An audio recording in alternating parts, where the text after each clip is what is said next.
Konti lang ang puhunan, malaki ang kita. Ito ang recipe natin ngayon, mga kapusina. Pwedeng-pwede nyo itong pagkakitaan. Patok na patok ito, lalong-lalo na sa mga chikiting. Super crunchy at napakasarap. Tara, umpisahan na natin dito sa ating hinog na saging. Balatan lang natin ito at slice. Depende na sa inyo kung anong gusto nyong slice dito sa saging. Maniliit kasi itong saging ko, kaya ganitong slice ang ginawa ko. At tusukin lang natin ito ng barbecue stick or bamboo stick. Kung pambenta ang gagawin nyo, siguraduhin nyo na pantay lahat ang gagawin. Ayan, natapos na natin lahat. Isip muna natin itong half cup na bread flour at half cup ng cornstarch natin para smooth ang ating mixture at walang buo-buo. At ilagay na rin natin ang half tablespoon ng baking powder at 3 tablespoon ng asukal. At maglalagay rin tayo ng cocoa powder. Kung wala kayo nito, pwede po ang movie food color na lang.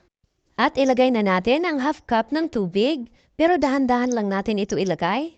Pero hindi ko po naubos itong half cup, may natira na 1 tablespoon. Dapat ganito po kalapot ang ating butter. At i-ready na rin natin ang ating breadcrumbs, may mga murang breadcrumbs sa palengke. At ganito lang po ang gagawin natin, sundan nyo na lang po ang ginagawa ko.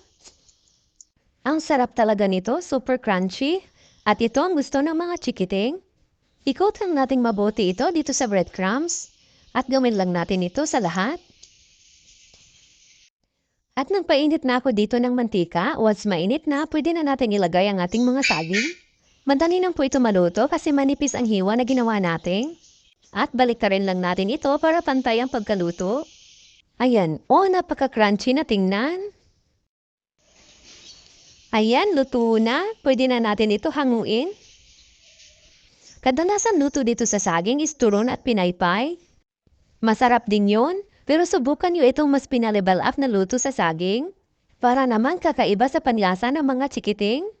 Gustong-gusto talaga ng mga chikiting ng ganito yung mga toppings pa na nilalagay. Kung wala kayong chocolate syrup or sauce, pwede naman yung condensed milk.